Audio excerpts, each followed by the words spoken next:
রাষ্ট্রপতি নির্বাচনে প্রার্থী হবেন আমাদের 11 দলেরই শরিক দল এলডিপির সম্মানিত চেয়ারম্যান এবং বাংলাদেশের একজন অভিজ্ঞ রাজনীতিবিদ এবং রণাঙ্গনের মুক্তিযোদ্ধা ছিলেন। বিভিন্ন সময় মন্ত্রণালয়ের দায়িত্ব পালন করেছেন।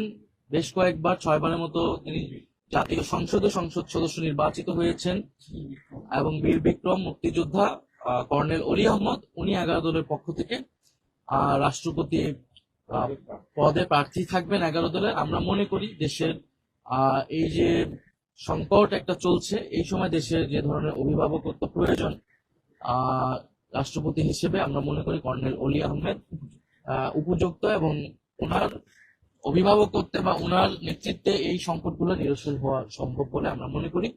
এ কারণে আমরা যেহেতু বিএনপি জুলাই সনদ বাস্তবায়ন করেনি এখন পর্যন্ত, ফলে আসলে সর্বসম্মতিক্রমে বা ঐক্যবদ্ধভাবে রাষ্ট্রপতি দেওয়ার যে সুযোগটা